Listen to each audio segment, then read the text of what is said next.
I've been looking forward to this all week.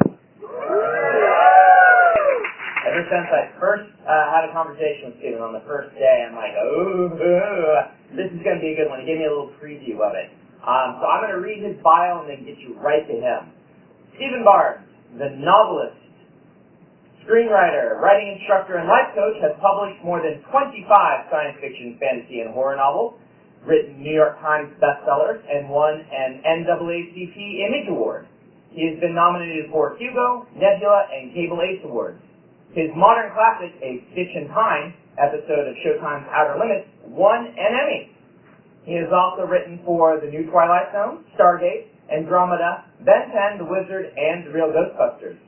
His solo novels include Street Lethal, The Kundalini Equation, Gorgon Child, Fire Dance, Blood Brothers, Far Beyond the Stars, Charisma, and highly acclaimed Lion's Blood and Zulu Heart. Once a nationally ranked karate competitor, he now makes his home in Southern California with his wife, American Book Award winner, Tananarive Due, and his son, Jason. His daughter, Nikki, graduated from UC Irvine in 2009 and is currently doing theater in Central California. Everyone, welcome Stephen Barnes.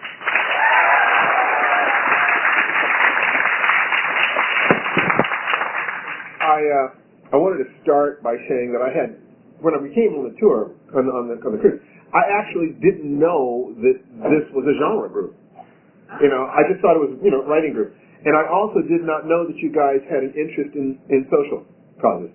I walked on the ship and was sort of stunned, and I haven't been able to get over that being stunned since.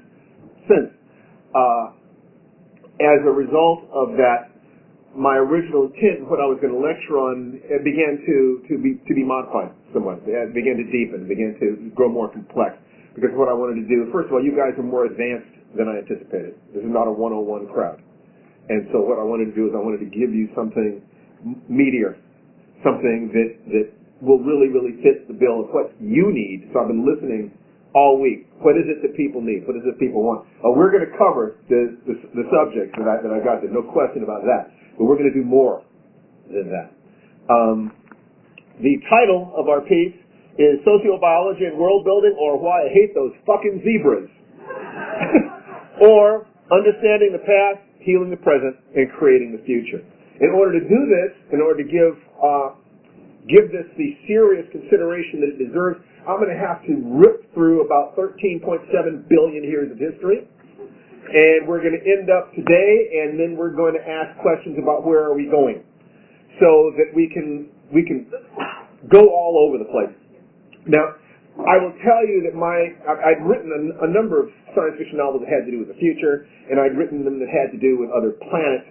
But it was when Betsy Mitchell asked me to write a novel set in an alternate world in which Africans developed a technological civilization prior to Europe that I really learned what world building was.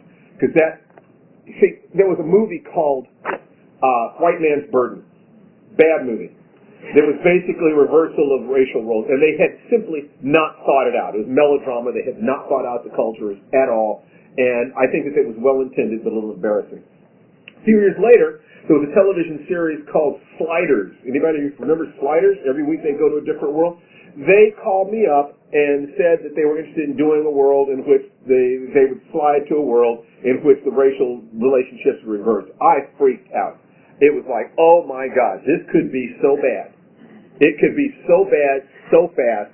I drove from Vancouver, Washington to Vancouver, British Columbia in a hailstorm to get up there to beg them to give me the room that I would need to actually apply my science fictional skills to create a world that it wasn't going to cost them any more money. Let me take this seriously, please. And they decided that it was going to be too much trouble, and or I was going to be too much trouble, and they wanted no part of me or of that. I'm not sure which it was. But the idea continued to fester in my mind. What would this be like?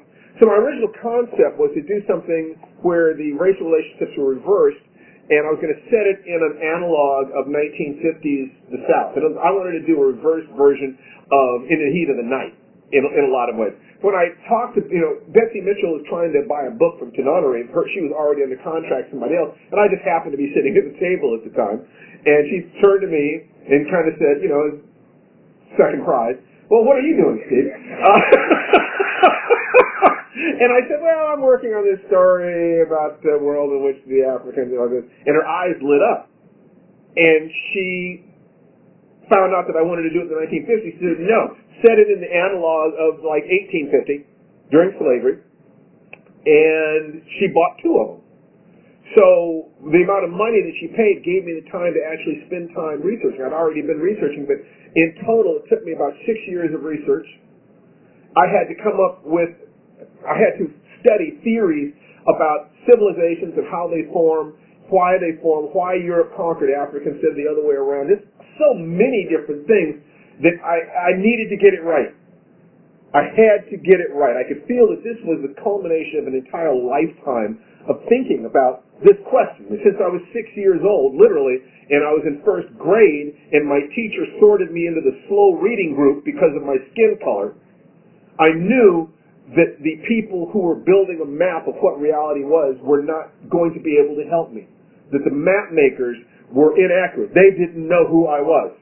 That's a terrible thing to realize at that young an age. Or when I'm 10 years old, and my mother, who grew up in Augusta, Georgia, said, and was very light-skinned, and always, the tragedy of her life from her point of view was that she hadn't passed for white. And she felt that her life would have been much better if she had. And she told me when I was 10-year-old, Steve, if you let white people know how smart you are, they will kill you. To hear something like that from the person who you trust to tell you the things you need to survive in the world is rather sobering. So I started life knowing that I was an outsider. I started life knowing that I could not trust the maps that I was given. Thinking about why had this happened, why was the world the way it was, leads you to the only 2 questions that matter in philosophy. There are only 2 of them. One of them is, who am I? In other words, what is humanity? And the other is, what is the world? What is the world that human beings live in? Those 2 questions, everything in philosophy boils down to one or the other of those. And as writers, you only have 2 things to write about. What are human beings, and what is the world that they see? And everything that you're doing is going to relate to one or the other of those things. So, I'm going to walk you through my thought patterns, but because we have such a small amount of time, because there's such a vast amount of information, I hope you will pardon me if I jump around a little bit. I will get back to it because I remember that what's really important is that, art, a story is a Swiss watch timed to a beating heart. That what's important about art is self-expression, expression of who it is that you really are. But successful art is self-expression plus communication. Someone on the other side has to have an emotional change. A nonfiction book is about information. A fictional novel or a short story or a movie is about choreographing an emotional change in the person who reads the story. So just throwing it out there, that just asking someone, what is the emotion you want the reader to feel when they read the last line of your story, is automatically hugely effective at helping people focus what it is they want. Because then every word, every image, every sentence, every paragraph, every scene, every sequence, every act in your entire story has to be choreographed to guide the reader to the emotion you want them to have when they close the book, turn off the television, finish the story, and say, what a story. What a story. Oh my God. You want them to cry or laugh or be afraid or feel uplifted or whatever. So everything you're doing is in the service of that. Can we agree pretty much on that? Pretty much? Okay, cool. So every tool that everybody's been teaching you is about how to take the information in your mind, the images in your mind, the emotions that you have. I mean, if my son at 2 years old stuck his hands in the potty and smeared it on the wall and said, look, that's art. He was expressing his emotions. There's not a lot of craft involved. But you see, art is the self-expression. Craft is the communication. That's what allows you to communicate. If it's dance, if it's martial arts, if it's pottery, if it's whatever it is, you learn craft so that you can communicate your art to an audience that is either not educated in what it is that you're doing, or in some cases is extremely educated, has an extremely rarefied and developed sense of aesthetics, and understands the different symbols that you're putting together in the specific order that creates a cascade of emotions, up and down and sideways and seesawing them back and forth until you take them to the epiphany that you want them to have at the end of the story. So, one of the tools that was used in this workshop this week is the hero's journey. And it is my favorite tool for discussing story. We have to discuss this very, very briefly before we go on. The hero's journey can be interpreted in a number of different ways. And there is a particular way that I like to discuss it because it, see, somebody put these up on the wall. Because it's multi-purpose. So, hero is confronted with a challenge. Initially, they reject the challenge. They are allowed to or forced to accept the challenge. They set out on the road of trials, during which they meet allies and gain powers. They have their initial confrontation with evil, in which they are defeated. They enter into the dark night of the soul, which is the moment at which you feel that all of your capacities are insufficient to the task at hand. The way through the dark night of the soul is called the leap of faith. And the leap of faith is always faith in one of three things: faith in yourself, faith in your companions, or faith in a higher power. If you take the leap of faith and you take the other steps, then you have a final confrontation with evil in which you are victorious, usually. And the last step is the student becomes the teacher. Now, in the Western world, the 20th century, what is the most famous example of a film with this, using this pattern? That's right. George Lucas adored Joseph Campbell's work. Joseph Campbell is basically a cultural anthropologist who studied information from around the world, myth patterns from around the world, and if he was too focused on one culture, and if he was too focused on a particular way of looking at things, the man was still a protean genius. And it's up to us to take it the rest of the way and ask, how can we make this more universal pattern? But in Star Wars, confronted with a challenge. Come with me, Luke, learn the ways of the Force. Rejection of the challenge. Sorry, I can't do it. I promised Uncle Owen and Aunt Beru I'd work on the moisture evaporators. Accept the challenge. Somebody conveniently kills his aunt and uncle, Somebody left a bomb me sign on their back, Oh, gosh, I guess I'll just have to go off and become a Jedi. Accept the challenge. Whee, it's so sad. He set us out on the road of trials. He goes to Mos Eisley Cantina, that wretched hive of scum and villainy, and he takes off on the Millennium Falcon, and he goes to Alderaan, which also got blown up. And then he goes to the Death Star, and then he goes over here, and then he goes. So it's the road trials. It's the stuff you do, the places you go. Because if Luke woke up one morning being a farm boy on Tatooine, and suddenly he's in the trench of the Death Star, he's dead within seconds. So the road of trials is the stuff that awakens your character to who they really are, or teaches them the stuff that they need in order to meet that final challenge. The challenge that will take them to the next level of who it is that they are as a human being. So, his allies. Who are his allies? Princess Leia, R2-D2, C-3PO, Chewbacca, that's right, Chewie, and so forth and so on. All the people. And if you take a look at the stretch of 6 movies, so is Darth Vader, because it's really the Skywalkers versus the Emperor. Oops, did I blow it? Everybody think, oh my God, I'm sorry. Forget what I just said. Cancel clear. The powers, courage, leadership, innovation, using a lightsaber, using the Force, being able to, all those things, the things that he has to be in order to expand, to fill the role that he needs to fill by the time he's at the end of the movie. The dark night of the soul. Now, this is where it starts becoming more art than science. And I'm not going to be dogmatic about this. And I tend to speak very positively, but I want you to understand I don't mistake my opinions for the truth. What I ask you to do is to say, I genuinely believe that these things are this way. Empty your cup, sample it. When you go home and say, this is bullshit. Oh, there's a little nugget of something that's useful. That's fine. Just take what is useful, discard the rest. Fair enough? So now I can go on without constantly reminding her, it's just my opinion. Really, I know everything. No. The dark night, the moment at which evil defeats him, I say, is the moment at which Obi-Wan Kenobi is killed. Because Obi-Wan was supposed to take Luke, his surrogate father figure, was supposed to be the one who took him to the next level, right? So his death is devastating. Takes him into the dark night of the soul. Now, if Star Wars had been a film of feeling, then Luke would have gone deep into his feelings and he would have cried and it would have been so bad. But this is an action movie, so they immediately cover that up with an action scene, and they do a slide note, sort of, to, him going to the rebel planet, and then they attack the Death Star, and the Death Star is about to blow up the rebel base.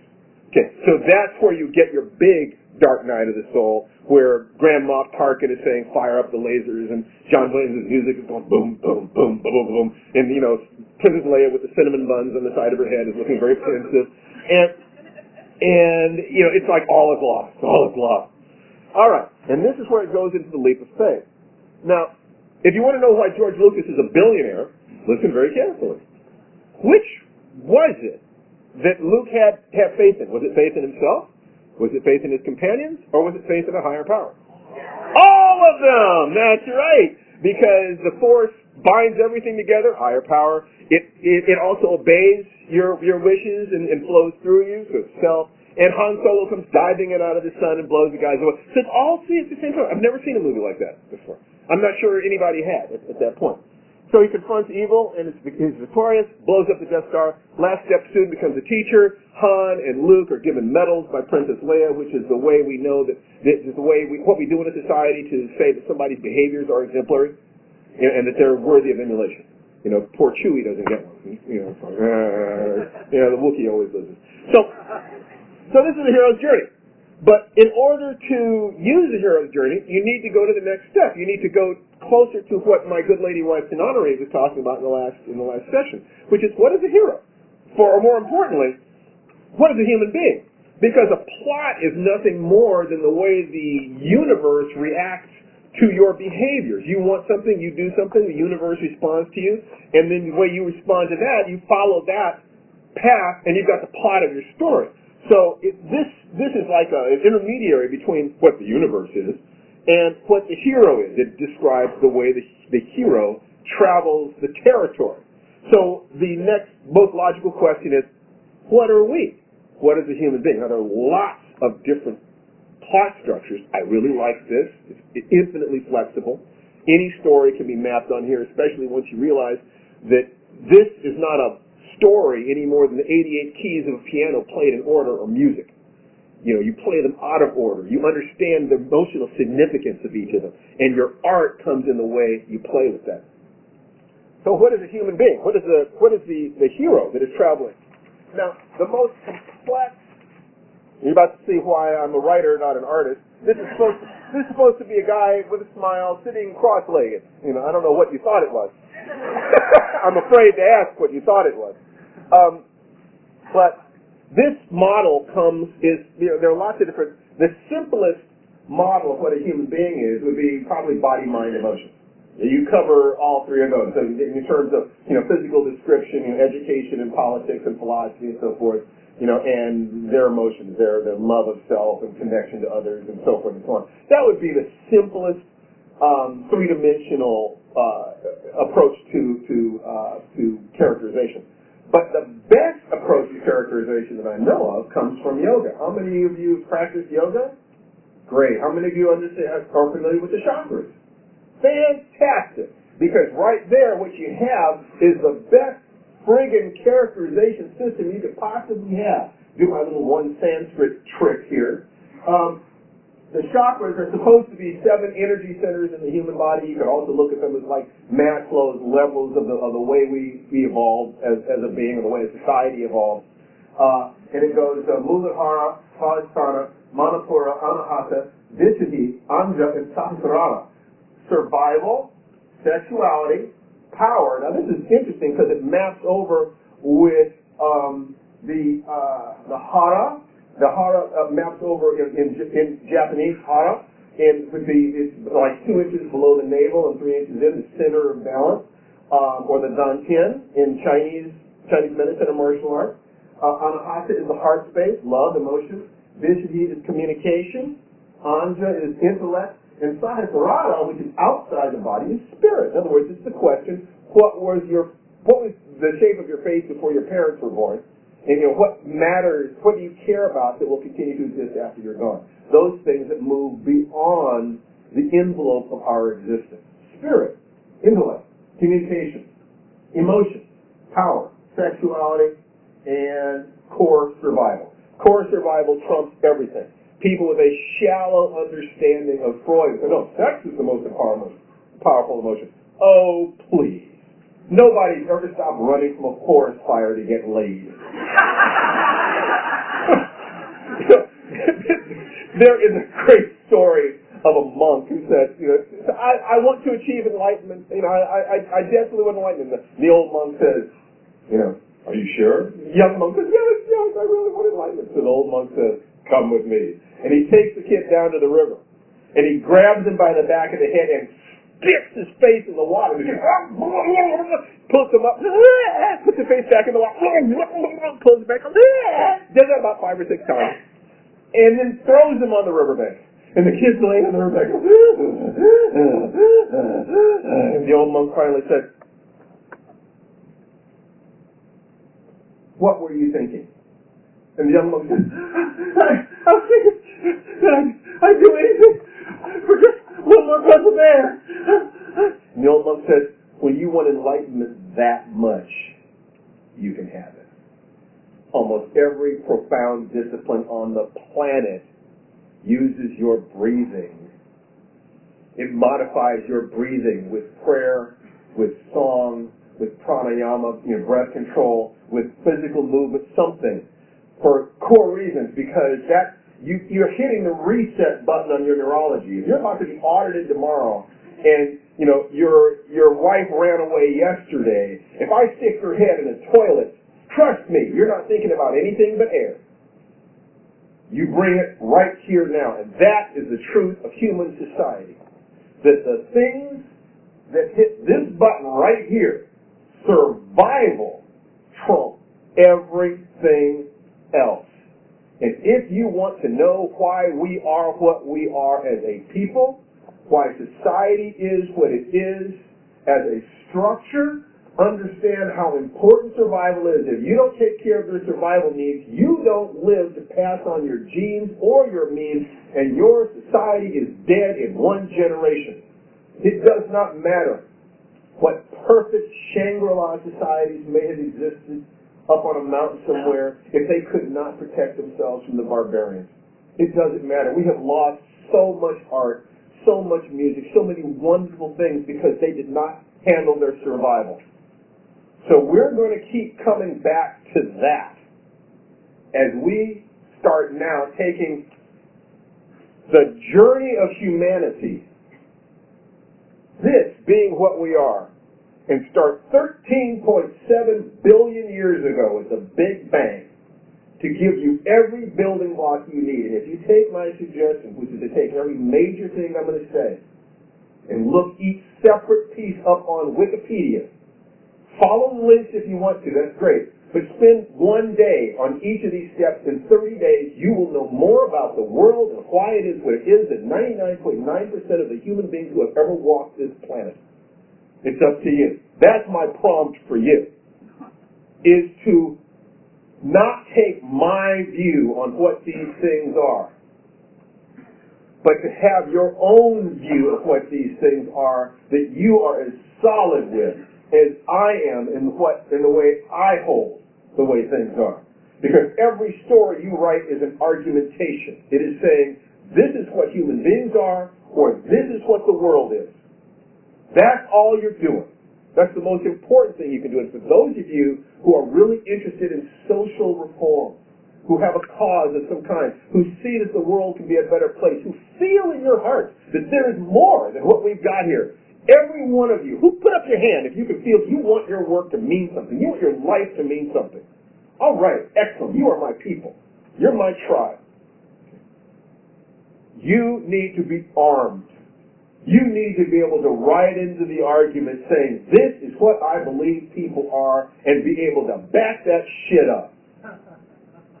Because people will challenge you. And you need to be strong. If the adults are not strong, the children are not safe. It's as simple as that. That's our job. So,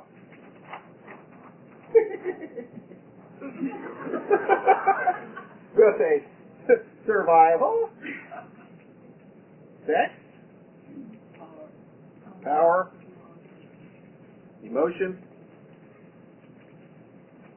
communication, intellect, and spirit.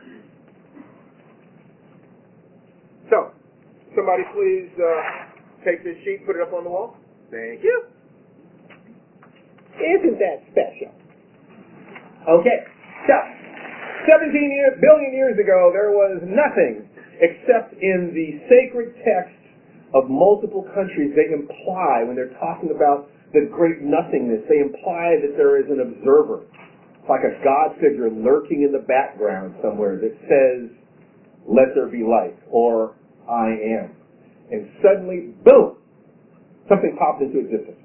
From nothing that we can determine to something expanding faster than the speed of light until suddenly, within the first fractions of a second, it fills the universe as we know and continues to expand, which implies that the speed of light is different inside this structure than it was outside the structure. And really, we did not evolve to have brains to even really think about what was outside that structure. Our brains don't work that way any more than we can think in geological time.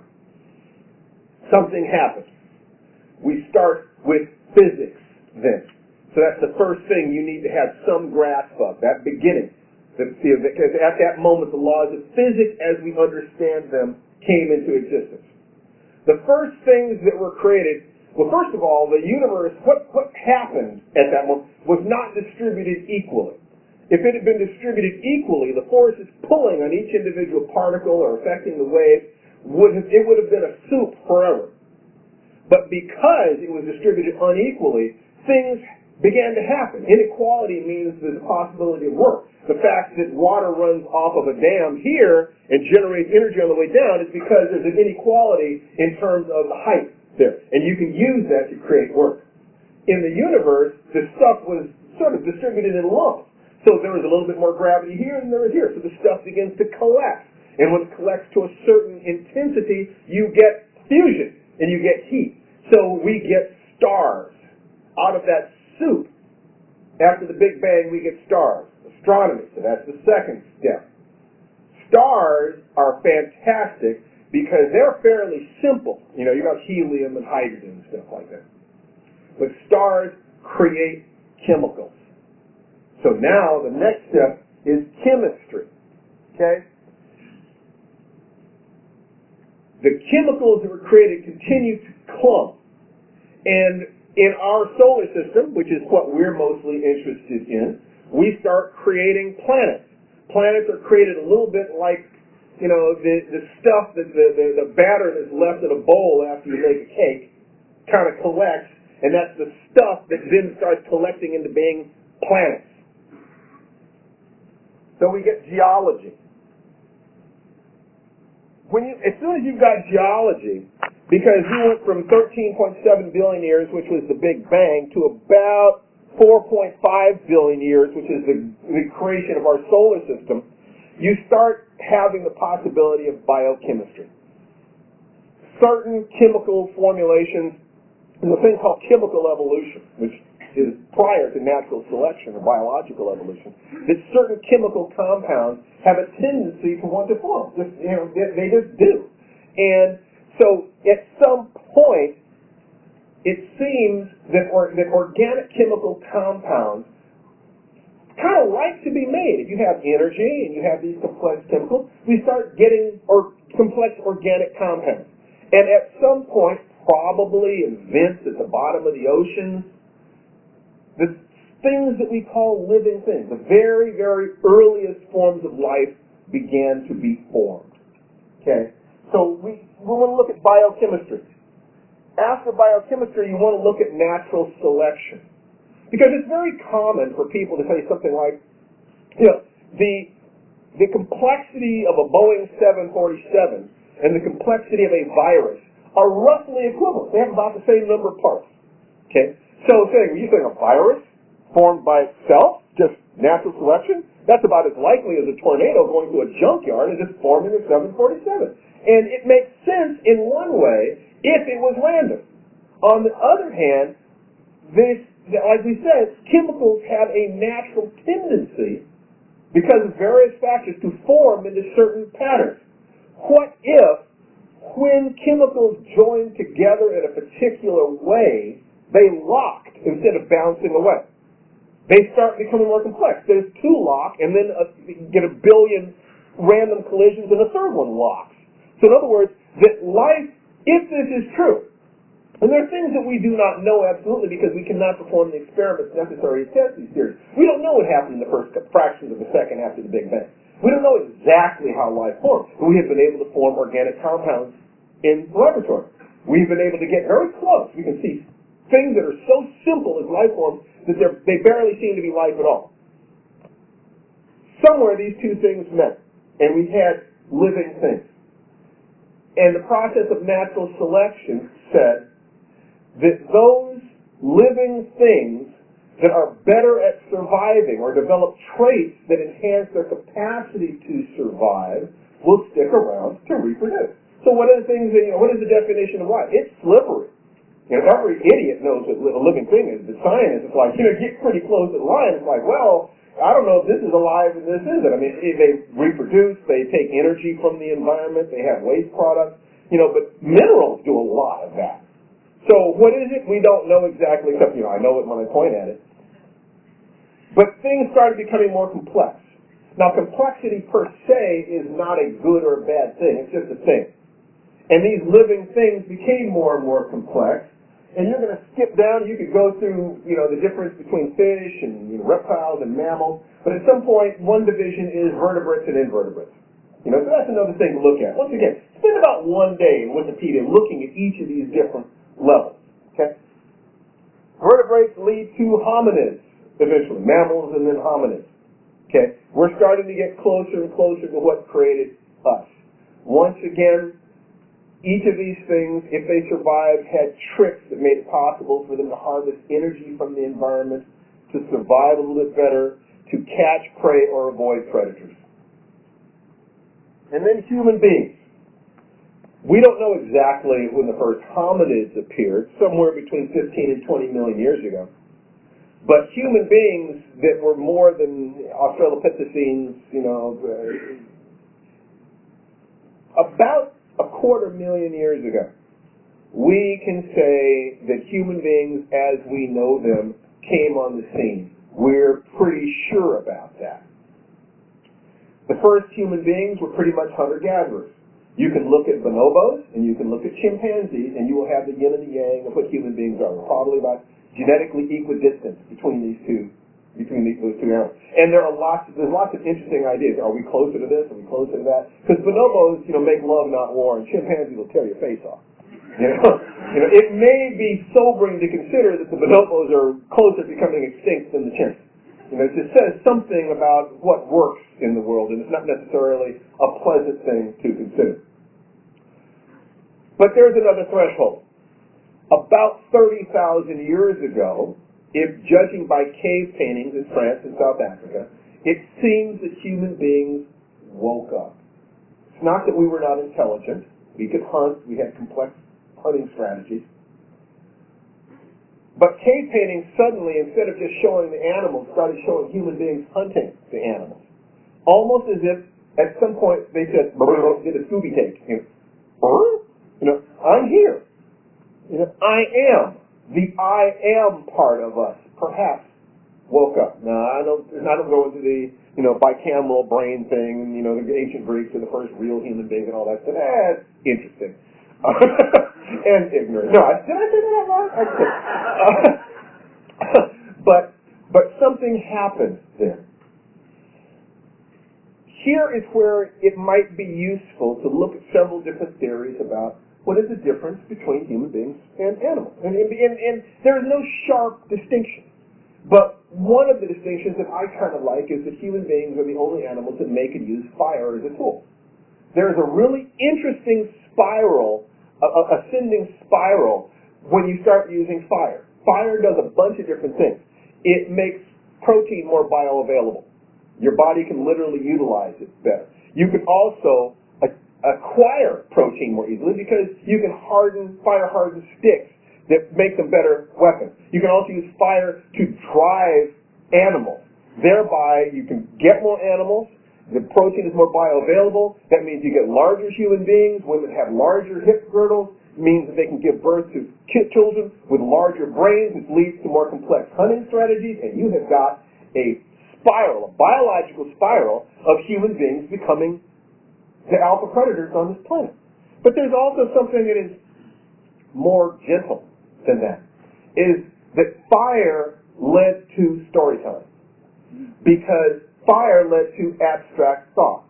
The ability to create shadows and control them was the transference from a three-dimensional object to a two-dimensional image.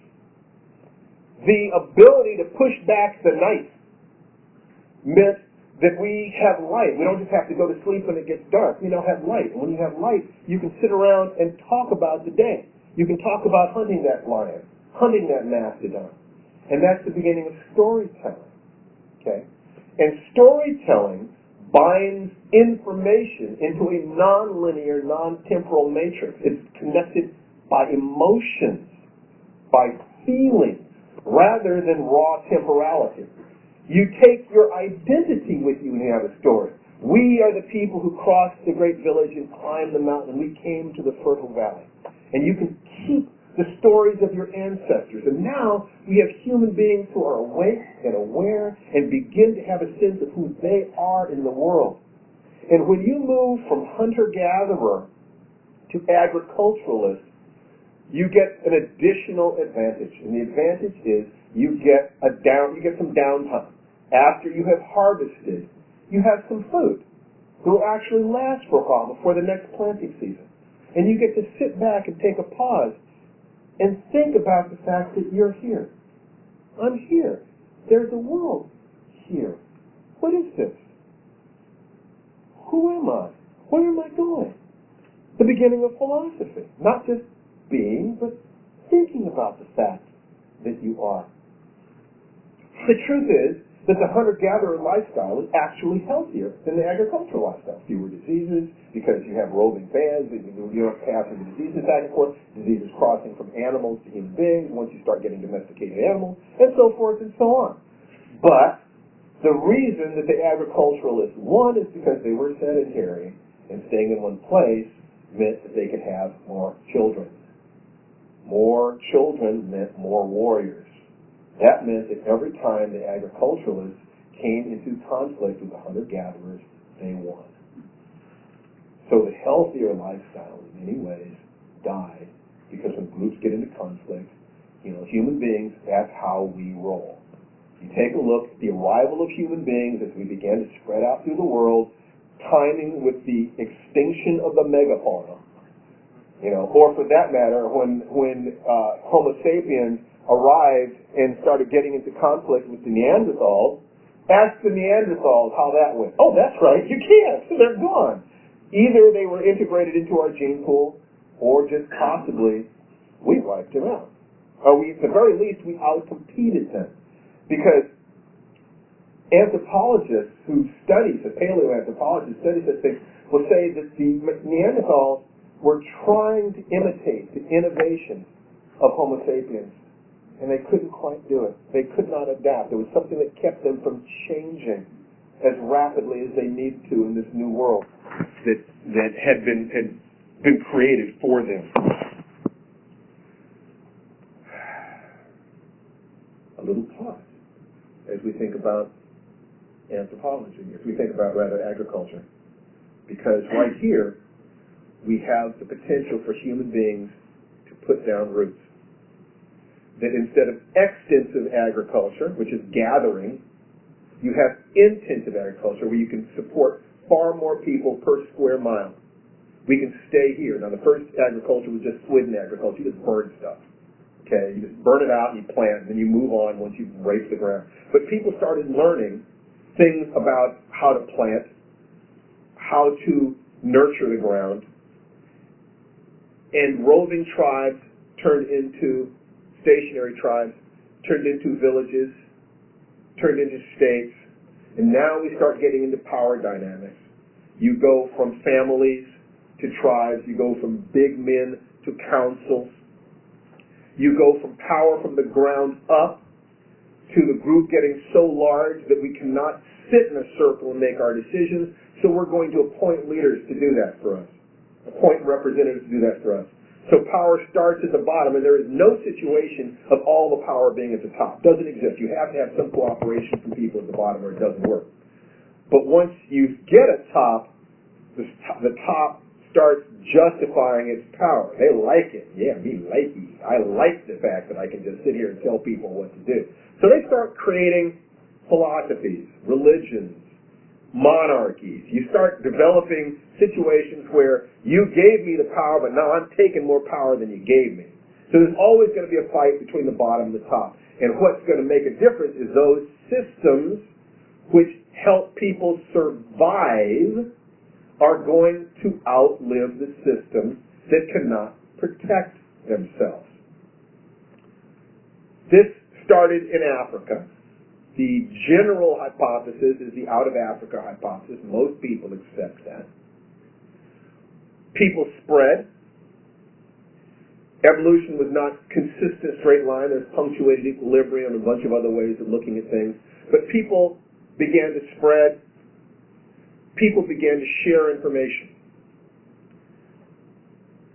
Societies became more complex, and this is where innovation kicked in. Written languages were only invented about 4 times, about 4 different places, and it spread from there. Innovation is not generally some solitary genius thinking about stuff. It's looking at what your neighbors did, doing something else. I grow apples. My neighbor is growing peaches. My neighbor is doing something with his peaches that I adapt to my apples. That's innovation. I look at nature. I look at the pattern of veins in a leaf, and I build a freeway overpass that matches that because the physics of it works. The flow works because the veins in a leaf are transporting nutrients and sugars into the plant. I'm interested in something that will transport cars.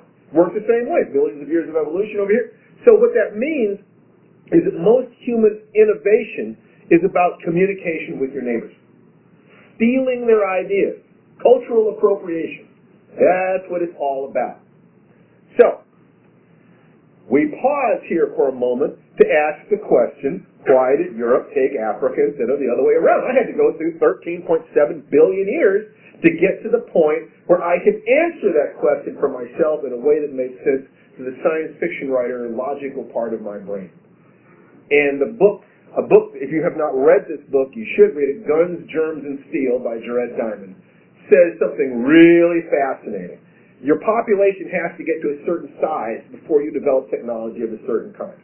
That's one of the things that is true. You need to have domesticated animals.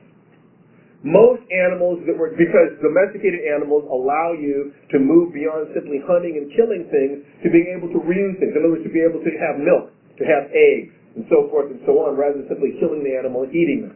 Most of our domesticated animals we did not co-evolve with. Because the point of domestication is up here, whereas the hunting is way earlier than that. Anything that is slow and stupid enough for us to domesticate, we were eating it.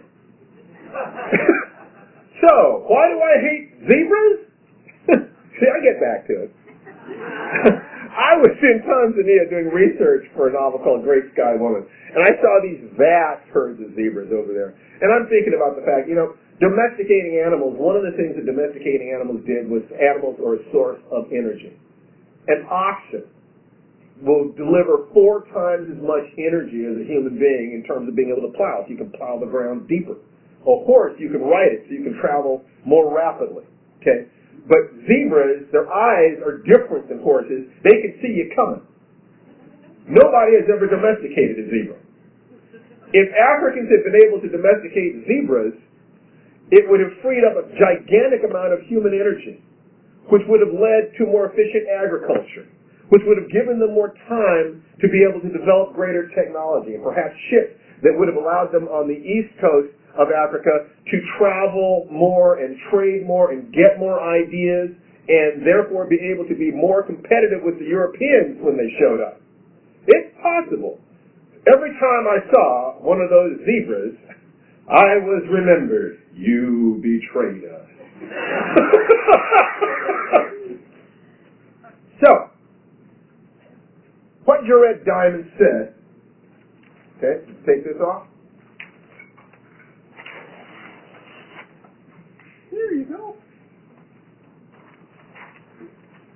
is, I'm going to draw a clumsy version of here's Africa. Up here. And here's the Eurasian landmass going way over here.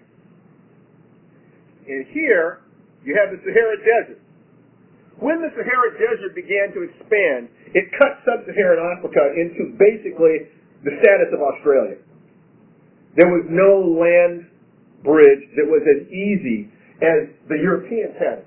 The Europeans had a trade route that would go from the Mediterranean, from the Pillars of Hercules, the Road of Silk, went all the way over here, down into India, and over here into China, and everything that we call civilization, technological civilization, advanced civilization, is along the Road of Silk, where people were trading ideas. Not only trading ideas, but notice that Africa is primarily north to south, whereas Europe, the Eurasian landmass, is primarily east to west.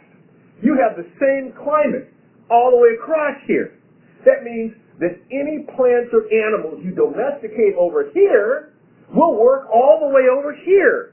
Whereas in Africa, if you domesticate something here, all you have to do is go a few hundred miles north, and it doesn't work anymore. You don't get the same population sizes. You don't get the same agriculture. You don't get the same. Can you see how the same processes that had to do with the universe finding greater and greater levels of complexity, with animals working from the simplest viruses up to vertebrates, up to human beings, increasing complexity, can be applied to human societies. You start very simple. The simplest unit is the family, a reproductive unit. You can see the same family dynamics existing in every, homeowners association. You can see that replicating itself in towns and cities. You can go on Facebook and watch the political argument. People say, people in Washington should just be able to get it done. Really? You can't get 3 people to agree on something. How the hell do you get 300 million people to agree? It's a miracle. It's a miracle when you can get this, when you can get that done. The levels of complexity are all dependent upon the level of complexity underneath them being stable. But you don't get it. You go from there to the earliest civilizations. They begin to correspond with each other, trade with each other, grow more complex. If they work and become stable, they get to move to the next level. If they're in contact with the civilizations around them, each of them is doing something a little bit different. They take innovations from each other. Technology begins to develop. Human beings, one of the things that human beings are animals that save more information than they lose because of writing. Because people write stuff down. Storytellers, oral storytellers, if you're confined to oral transmission of information, if the person who has the information does not like you, or is asleep, or dead, you can't get that information from them. But if they wrote it in a book, they can have been gone for 1,000 years, and you can pick it up and you're right there with them. Writing spreads like everything else, like domestication of animals, domestication of grains. How did we get where we are? How come we don't understand this? Because human beings are hierarchical. Octavia Butler said that the thing that bothered her the most about human beings, that scared her the most about human beings, is 1, our tendency to be hierarchical, and 2, the tendency we have to place ourselves higher on that hierarchy than we place other people. This is that little Buddha baby thing. Earth below, heaven above, no one in the world like me. Everybody remembers when they were the center of the family. Everybody remembers when everybody oohed and awed if you did the slightest thing, just standing up, and they applauded. And we take that to the rest of the world. We're the center of the world. That's if you're healthy. If you're unhealthy, you spend your whole life wondering why people don't applaud you anymore. Where went the acclaim? Wait a minute, people used to just love me. I would do my silly little dance, and everybody would say, why isn't that? What's wrong? So the writers or the artists, the people who want to express their emotions, who are still tied to that child self, go out in the world and they think that just telling the stories that they love will get them the acclaim that they want. They are screwed. until they grow up and they realize that there is an adult component to this, that it's about survival, that it's about providing a good or service that somebody needs or believes that they need in order to reduce their stress or to teach them something so they can survive better. It all connects to there. In order to understand human society, then, you understand all of these early building blocks. Ask yourself how we got to where we are now, and then change a couple of things.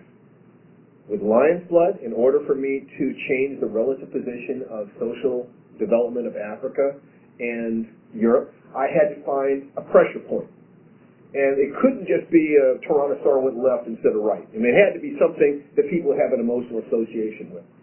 So what I said was, Socrates doesn't drink the hemlock. Instead of that, he flees to Egypt. Alexander the Great goes to Egypt to study with Aristotle. So a bunch of other philosophers also went with him. Alexander the Great becomes a great statesman, a great conqueror. Instead of dying off in foreign lands, he is just wounded. He comes back to be Pharaoh of Egypt, marries an Ethiopian princess, puts one son on the throne of Egypt, another on the throne of Ethiopia. Later on, Egypt and Carthage stand together and break Rome. They are controlling the Mediterranean. They get lazy. They hire African janissaries to come up and control their empire. I just went on, and I got a cascade of things that was connected with something, and at every step, was it true? It's not a matter if it's true. An alternate history is not about being able to predict where a leaf will fall if you drop it out of a 10-story window. You can't make those calculations. Chaos theory keeps you from doing it. But if you see a leaf on the ground, like it fell out of that 10-story window, it's plausible. All I had to do was to be plausible in the way it all fit together. And then create a story about people. All of this work, 13.7 billion years of history, just to be able to understand what a world is, so I can take a human being, an emotional human being, and that entire book was about two people, two young boys. One, an Irish boy named Aidan O'Dare, whose village is raided by the Vikings and suffers the Middle Passage. And the other one, a young Islamic nobleman named Kai ibn Jalaluddin ibn Rashid, and their friendship over the past of about 7 years. I had to rewrite 2,300 years of history to be able to tell a simple little story. I had to understand human life, and then before that, life itself, and then the evolution of the universe, so I could be sure that every logical level that I was progressing through made sense. Why was it so important? It's so important because the racial mythology of America is that blacks were natural slaves. That's the mythology. And it was designed to justify an economic institution. Human beings as energy. We weren't quite like zebras. With a sufficient level of technology, we could be captured.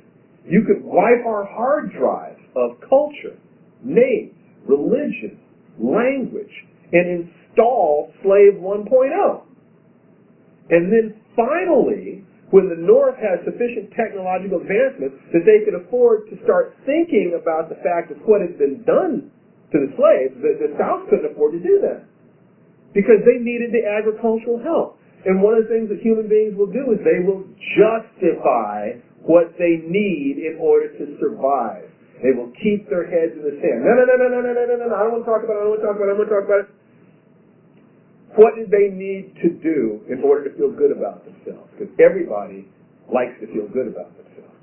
You create a mythology that slavery was good for the slaves. That's the only way you can justify it and consider yourself to be a good Christian. What else are you going to do? In order for it to be good for the slaves, they can't have been as much. That mythology outlived the institution it was designed to protect. I don't think it even began to really break down until the mid-60s. So I knew if I wrote this book, I was flying in the face of mythologies that people had used to protect themselves from guilt and fear for centuries. That they were going to attack me on every conceivable front unless I could make it solid. This based on this, this based on this. I wanted to be able to say, this is a way that the world might be. I am presenting an argumentation. This is what human beings are. This is what the world is. This is what I'm saying. Now, Socrates was afraid of drama because he felt that drama allowed you to express an idea without giving the chance for intellectual rebuttal, rhetorical rebuttal. So each and every one of you has some cause, something that you believe in. If I lay this out, this is how we got where we are. Because human beings are what they are. We are driven by, we're born, we have very few basic things programmed into us. Fear of heights, fear of falling, rather, fear of loud noises.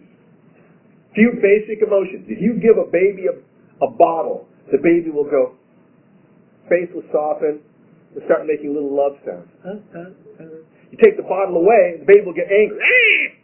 And if you drop the baby, the baby will express anger. So anger, love, and fear are your basic human emotions. Fear of heights, fear of loud noises are the basic instincts, and everything else we are as human beings are tied into that. Anger is not a primary emotion. Fear is the primary emotion. Fear and love compete for the same place in your heart. When you see people being violent, ask yourself, what are they angry about? Once you can determine what they're angry about, ask yourself, what are they afraid of? Almost always, violence is connected to anger, and anger is a mask over fear. And people who do not want to hear the voices of the disenfranchised will deny that they're even afraid. If you haunt right-wing sites, having them talking about the rioting in Ferguson, or people who are upset about Trayvon Martin, they will not even admit that the protesters are honestly afraid. It's not even that they're saying they're wrong. Saying they're wrong is just saying you have your information wrong. That can be debated. But when you say, you're not even afraid, this is all just political theater, you are totally denying the humanity of those people so that you can stay asleep, so you can continue to enjoy your power, which serves to enhance your survival chances, because that's what works. If it works, if it enhances survival, we'll keep it. If it doesn't enhance our survival, we'll lose it. What is going to be necessary for you to be able to create societies, world build, is to understand, to have your own theory of how we got here. If you take a look at those intervening steps, and you will spend one day on Wikipedia with each of them, just go up through the logical level, you will create your own ideas about this. Maybe you and I will agree about this stuff, and maybe not. If you disagree with me, write a story. Show me the way you think about it. Okay, so why do you think the relationships between men and women are the way they are? I've got my ideas. What are yours? Why do you think that homosexuals have this status in our society and not that status? I have my ideas. What are yours? I tie all that stuff into whatever rules make the maximum number of grandkids. That's what a society is going to do. And it takes time for that to change. There's fantastic inertia in the system. Fantastic inertia. Most mutations do not create Wolverine. Most mutations create cancer. So most social change does not change things for the better. That's why conservatives are so afraid. There's nothing wrong with them per se. There's just a range of thinking. The people who want to change things, and the people want to hold on to the things that we already know because that's proven to help survival. And sometimes the people want to change things, lead us to disaster, and sometimes the people want to hold on to the past, take us into disaster. We have to have that dialogue. We have to have a dialogue between these polarities. We have to have people who are willing to say, this is what human beings are. This is what society is. Without that, we're pretty much screwed, because everybody's going to do the things that they feel are going to enhance their survival. If something seems to threaten your survival, it's going to cause fear. We don't like being afraid, so we mask the fear with anger, and anger leads to violence. And now we're all fighting and killing each other. This works not just on a social level, but also on a personal level. As they said, I've been in the martial arts for 45 years, and who'd like to hear my very best martial arts story? That's what I got. Okay, I got one for you. This happened 30 years ago.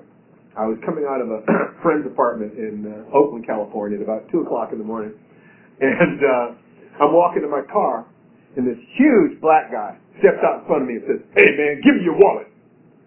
And I looked at him and I said, "What do you really want?" He said, "What?" I said, "What do you really want from me? I'm a human being. You're a human being. If there's something you need from me, and I can do it for you, maybe I'd be happy. In which case, nothing has happened here. Just two people who had an exchange, and we could both walk away from this feeling good about each other and about ourselves. So tell me honestly, what do you really need?" He looked at me. He was wondering, it's like, "Are you on crack? I mean, did I have a gun? What? It was one of those moments. I have no idea how much time passed. It could have been 10 seconds. It could have been 5 minutes. We were just in this timeless space. And all I'm thinking to myself is, please make the right decision. Because if you make the wrong decision, I'm going to hit you in the throat so fast you won't see me move. And he looked at me, and I looked at him, and his face cracked. That mask of anger that he was wearing cracked, and underneath it was this scared little boy. And he said to me, $5? And I said, "Sure." And I opened my wallet, and I gave him $5. I said, "Take care of yourself." And I went away. And for $5, not only did I not have to hurt another human being, or risk being hurt myself, because make no mistake, in any actual fight, both people could die. But I also got a great story I've been able to tell for 30 years.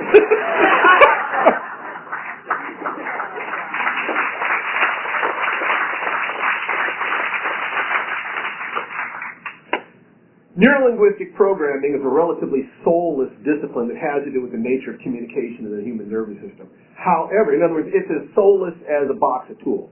It has no morality.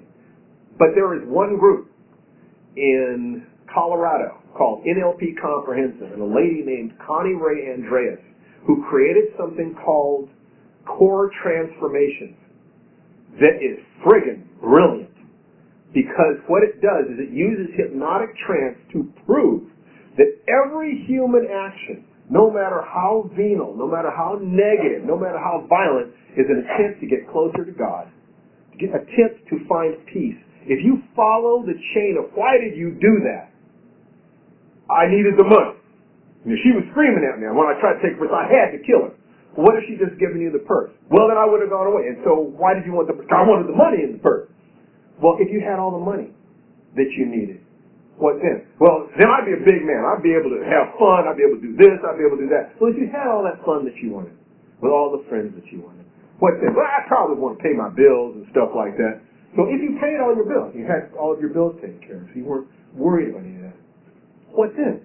So, well, I really kind of like to protect my family. I got family that I'd like to protect. I'd like to get my mom out of the hood. I'd like, maybe my little brother, he's really smart. I think I'd like to pay his way into school if I had all the money I needed.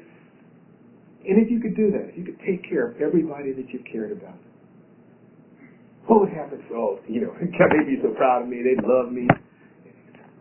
If you knew that the world was proud of you, and you felt that love from your family, what then? You follow that chain to a certain point, and there is always a point at which this happens.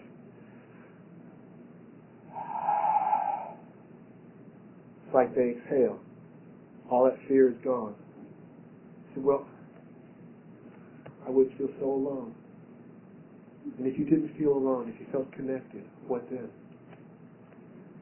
I'd stop being afraid. And if you felt no fear, if all that fear was gone, totally, fully, and completely, what then?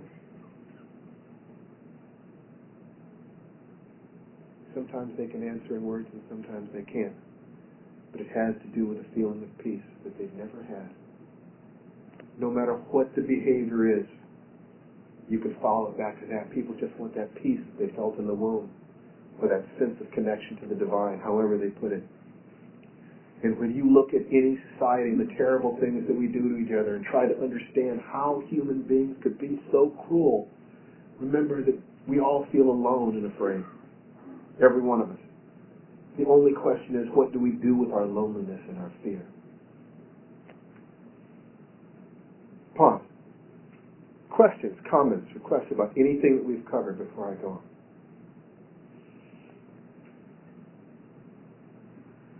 Yes, sir.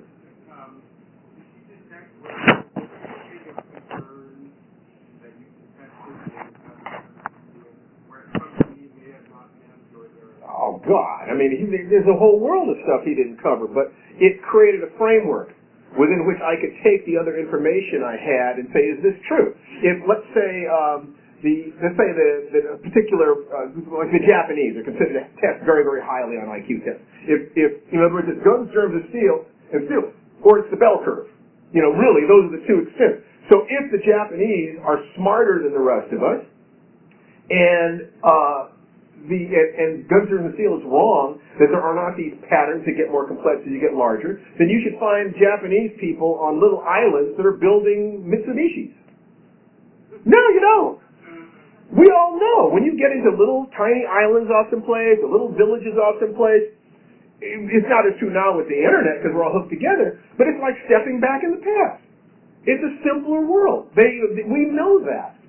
So I was able to take the basic structure he gave and see instances of it everywhere.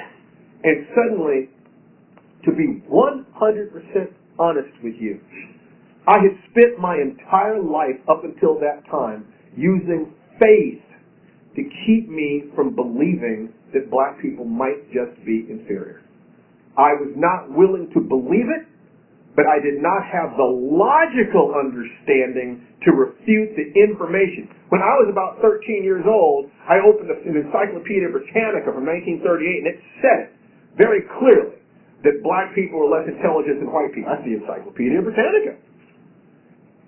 I grew up in a household without my father, and I looked into fiction all over the world for those images of what being a man was. I wanted to be a man, you know. And I read James Bond and The Saint and Conan the Barbarian and Tarzan, and every single one of them had degrading racial images in them. Every single one of them. Edgar Rice Burroughs was the worst. I loved it. I had his books lining my bedroom. But in Tarzan, The Jungle Tales of Tarzan, the story Tarzan and the Black Boy, he specifically lays out his thesis. White men have imagination, black men have little, animals have none. He said that just like that, and I could not reject it because I needed the images. As I put it once, I sacrificed my melanin on the altar of my testosterone.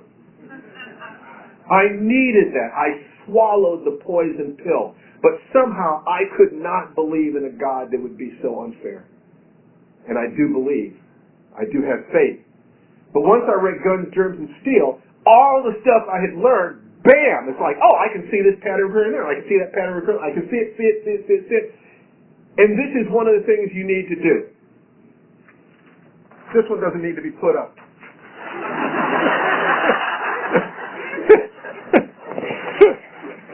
Yes, my advanced aesthetic sense does not require that. About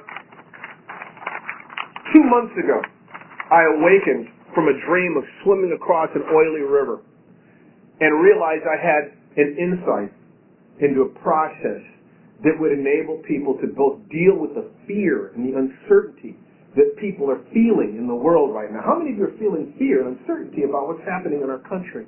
and feeling like I want to do something. I don't even know. Are we falling apart? Is it possible? Is it over our head? I decided that it was possible to do something with this.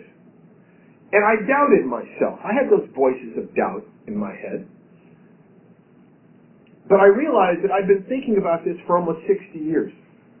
And it is not unreasonable that I might have come up with an answer. At the very least, what I can do is put the answer out there and give people a chance to tell me whether or not it makes sense, that this might be a thing that there might be an answer for us. And it works like this. It's 5 steps. The first step is love yourself. You have to start by loving yourself, because otherwise guilt and fear will poison you. Love yourself deeply, enough to take care of yourself, enough to heal yourself, enough to deal with the stress. Who feels a lot of stress in their lives and like to get rid of the stress in their lives? I can teach you how to get rid of the stress in 5 minutes. I kid you not. I kid you not. Get a digital watch, set a timer for 3 hours. Every 3 hours, stop and for 60 seconds do deep, slow, diaphragmatic belly breaths. Just do it. 5 times a day, you will completely change the way your nervous system processes stress, which is nothing more than a fight or flight response. Your sympathetic and parasympathetic nervous system trying to get you ready to run from a tiger or hide or whatever it is, and you're just taking the abstracts of life and taking down there. There's an entire week I could spend talking about that stuff. But love yourself enough to take care of yourself, enough to forgive yourself so that you will look at your own flaws and failings without feeling that you are corrupt, without feeling that there's anything wrong with you. Critically important. Second step is love at least one other person. I like that being your significant other, because that romantic sexual connection takes you back to the source of energy that drove all life. It is your connection to the divine, the dissolution of the subject-object relationship. Selfishness is not the problem. The problem is defining yourself as ending at your skin. As soon as you start expanding yourself out to include other people, the first time who has children here? Okay, how many of you know what I'm saying when I say the first time you held that newborn child, your world changed? A door of perception opened in your head. You understood life in a completely different way than you had before. That's what love does for us. Forgiving yourself, accepting one other person into that heart space. The third step is what we have just been doing, which is understand history without guilt, blame, or shame.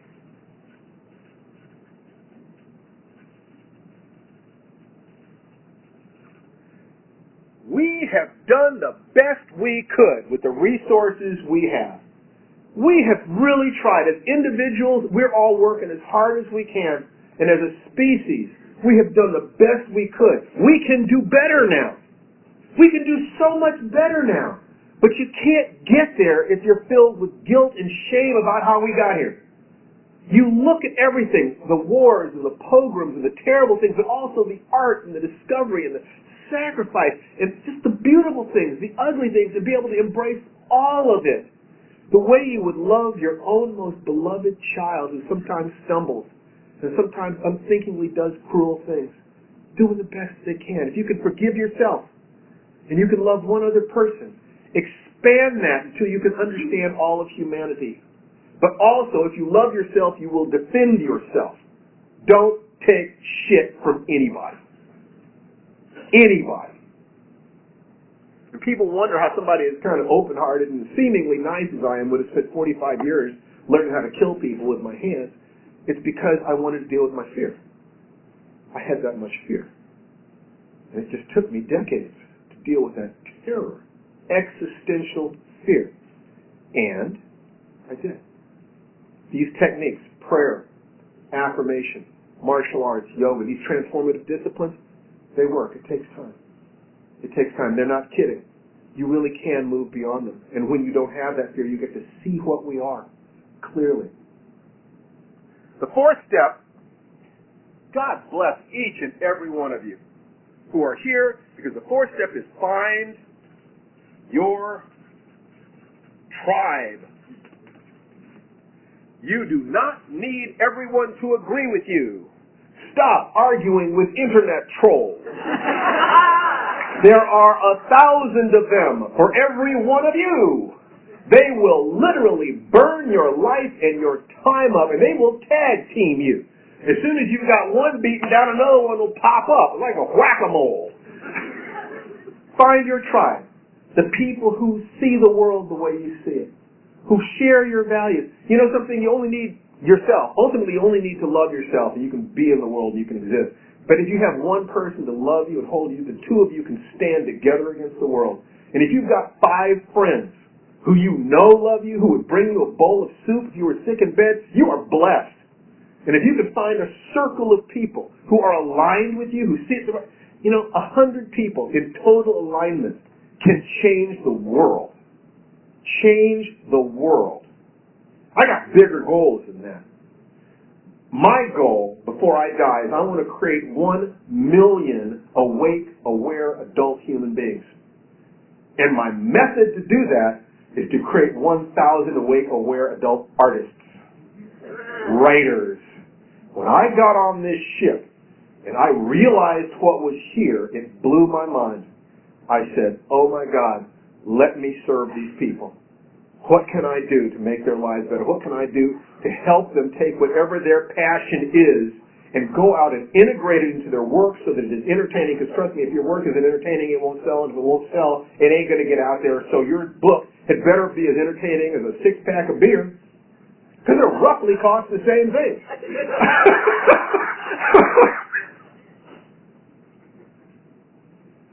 There's your tribe. And then there are what I call sleeping children. Don't worry about them. Don't wake up the sleeping children. Let them sleep. You might whisper to them once in a while, you're having a nightmare. The door's over here. Life is good. But if they need to sleep, go ahead and let them sleep. But about 1 out of every 1,000 people is what I call a smiling monster. There really are monsters out there. There really are people who will actually hurt you. People who like the smell of blood. People who like the screams. People who enjoy the chaos. And the children need to be protected from those people. So you either avoid them or you step on their heads like snakes. If you do not have that temperament, then include in your tribe a few warriors. That's what they do. But make sure to love them, because it costs them to be those people. They need to be welcomed back to the firelight with love, mead, meet my sister, meet my brother. We need to connect them back to life, because they paid the price that we could not pay to step on those snakes. That is a reality. Love yourself. Love at least one other person. Understand history without guilt, blame, or shame. In other words, love yourself without guilt, blame, or shame. The same thing. You're just expanding the circle. Find your tribe. Let the sleeping children sleep. Step on the snakes or avoid them. And the last step, and my favorite,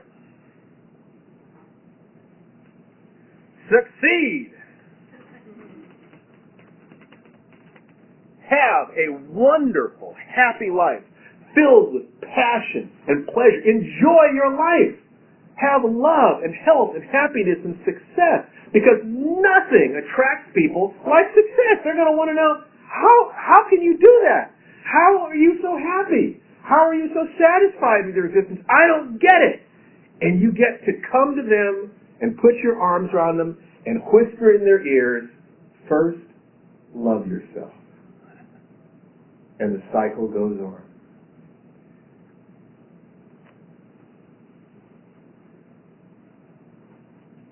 The simplest building blocks up to the most complex societies, the simplest human drives, up to a spiritual commitment to change the world.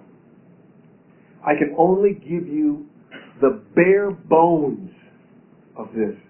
But if you will take 30 days and spend one of these subjects every day, go to Wikipedia, follow the links, in a month, you will understand yourself, in the world better than 99.9% of human beings who've ever walked this planet. I promise you, because we've not had the information to understand how we got here. We haven't had the time to stop and consider it. We can let go of our fear. And when you let go of your fear, all that's left is love. Love and faith are the antidote for fear. When Tananarive and I came here, we were planning a week from tomorrow to start a class of what we call revolutionary writing, taking these principles and teaching them in a 6-week workshop. And we pushed that back a week because I realized I wanted to listen to each and every one of you. What can I do for you? What could we do in that class? I'm going to make you an offer because I believe you will not take advantage of it. No, I believe that about you. I've been listening. I've been watching. Yeah, the class costs money. You go to www.createthenarrative.com. You'll find out about the class. Anybody in this workshop only, do not pass this on to your friends. What I'm about to, you can pass that on to your friends, but what I'm about to say to you, do not. Anyone in this workshop who cannot afford it, get in touch with me. Don't let the money stop you. We will find a way to get anyone who wants to be in that workshop in. If you're flat broken, busted because of what you did here, we love you anyway. I would love to have everybody part of that. We're going to share everything we know about creating revolutionary art, about how to integrate whatever it is you want to do in your life at the level that you can do it. Don't let the money stop you. Please, God. We're as serious as we can possibly be about that. You guys are special. If I want to create 1,000 awake, aware adult writers, artists, I would love to start with a nucleus like this.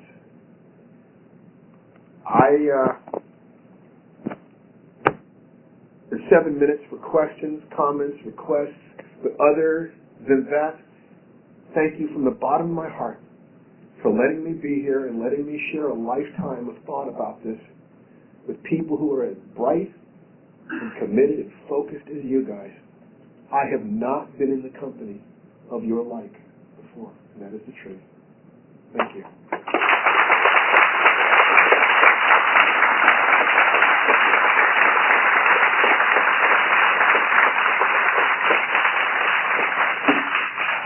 Question? So, your first step there, you said to love yourself without guilt, blame, and shame. Yes. But it does seem, if you look at the world, there are in fact acts a person can take that do in fact deserve guilt, blame, and shame. At the time, if you're not doing them anymore, why hold on to it? Guilt is useful if it pushes you in the right direction. So by learning to love yourself without guilt, blame, or shame, that means committing to never doing those things again. You have been learned by those things. A genuinely repentant prisoner will understand why society wants them in prison and will not ask to be freed because there are other people who will pretend to be penitent and they will make whatever adjustments they need to make. But whatever it is, you need to love yourself. If you love yourself, you will be able to avoid codependent relationships. You don't need to be loved. I don't need Tananarive. I love her. I want her. I desire her. But all I need was given to me when I was born. And all she needs was given to her. Does that make sense? All right. Next. Yes, sir. In the vein of Dunster and Sociobiology, Yes. have other book recommendations, like The Selfish Gene or other. Yes. Richard Dawkins' The Selfish Gene is a great book because it goes to that idea of, the world was not about, for instance, in terms of gender relations, I would use that for gender relations. Neither men nor women are in control of this world. Our genes are. Men think they are, but they're not. That's how you get them to march into cannon fire. That's how you get them to die by the thousands. I kid you not. They think they're the lords of the universe. It's our job to die. What? Excuse me? This is why freedom for women is good for men. If men think, if it's really a zero-sum game, if freedom and power for women means men have less, they're going to fight to the last man to keep you from doing it. But if you can wake them up to the fact that they have been asleep just like the rest of humanity and we can play a different game now, wow! Now you got allies. Because everyone wants to survive. Connect it, whatever you want to teach someone to do, connect it to their survival drives. And you got them. Yes, sir. I have a follow-up to that. In this sort of research, what's your take on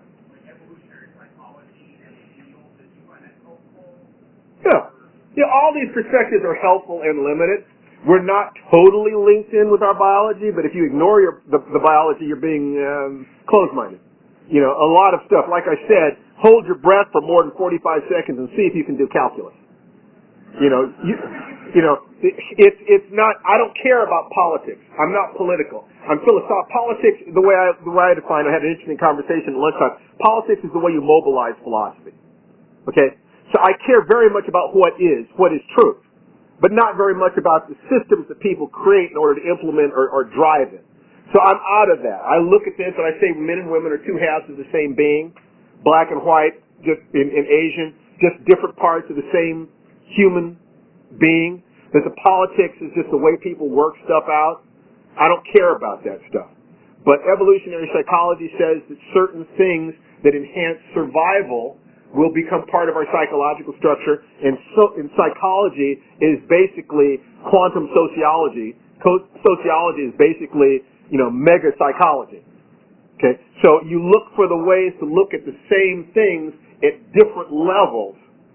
You look at ways, if your goals, for instance, when your goals are connected to your survival drives, your sexual drives, your drives for power, your emotions, your communication, your intellect, and your spirit all at the same time, that is the goal where all your dip switches are set to go. You're not in conflict with yourself at all.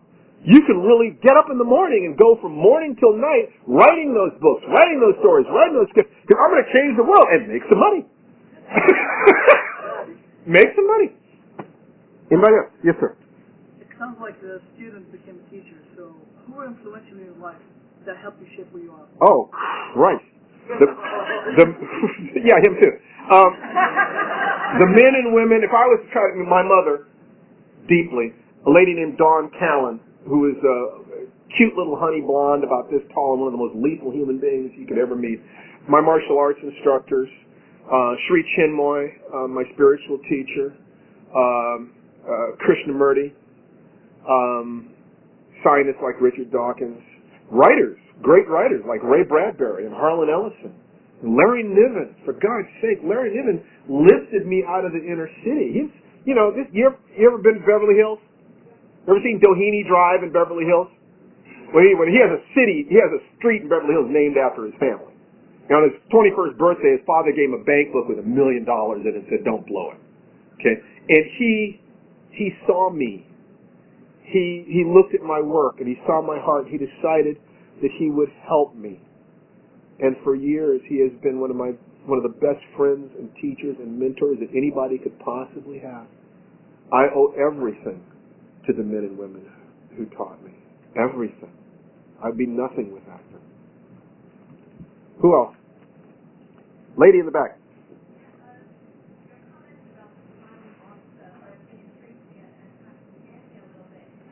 It should.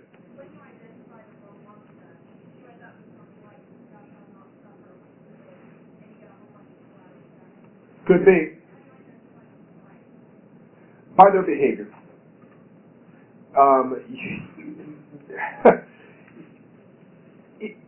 I don't know if good or evil exists, but I do know that that the universe continues to organize itself at greater levels of complexity. So greater levels of complexity and anything which makes the world safer for children seems to me to be as close to a definition of good as I can get. Those things that have to do with seeing each other's humanity, connecting as opposed to separating. What you look for is the people who seem to relish the destruction. Avoid them at first. If they keep coming back again and again. I remember I was teaching at a children's camp, and a rattlesnake came onto the path right near the showers for the kids. So we pushed the rattlesnake into the brush. Rattlesnake came back. We pushed into the brush again. Rattlesnake came back. We cut off its head. I mean, I've spent, like I said, 45 years studying martial arts. My favorite model of what a warrior is, in many ways, is the European knight. It's model, not the reality, not the historical reality. With all the armor, and the sword, and the lance, and the fiery steed, and the skills, and the attitudes. And all of that was supposed to be at your service, my lady. The strength in service to softness. Strength is only valuable in service to softness. If you are not protecting those who cannot protect themselves, you're a bully at best. Okay. Who else? Yes, sir. It's a two-part question, one of which I've already found the answer to, which is what is the price of the course?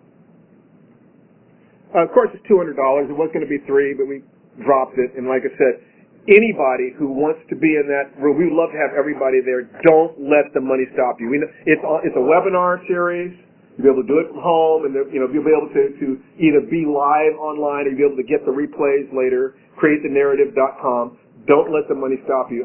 There's no one in this room who will not get in that workshop, regardless of your finances, if you want to be there. That's what I promise you. But only for you guys. Okay? All right. Any other questions? Yes? You effectively answered the second part, is what about those in different time zones? Yeah, in a different time zone. Everything will be online. We're going to create a social media site, and so for all the talk, all the guests, all that stuff, the homework, the ability to interact with each other, share manuscripts, brainstorm, all that stuff, it's all going to be for people at any time zone, wherever you are, whatever it is that you're doing. Yes, sir.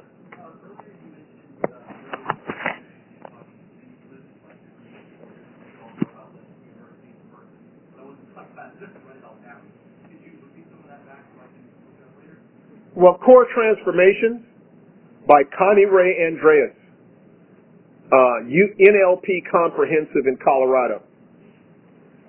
Fabulous book. And if you follow the processes in that book, you can get in touch with your own, I can only call it divinity. It's one of the most, it's a remarkable application of those techniques.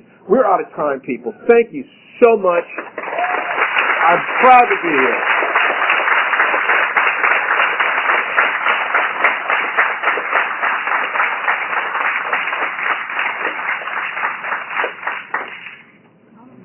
Was awesome. You guys are awesome. Oh man, I got 3 whole pages of notes. So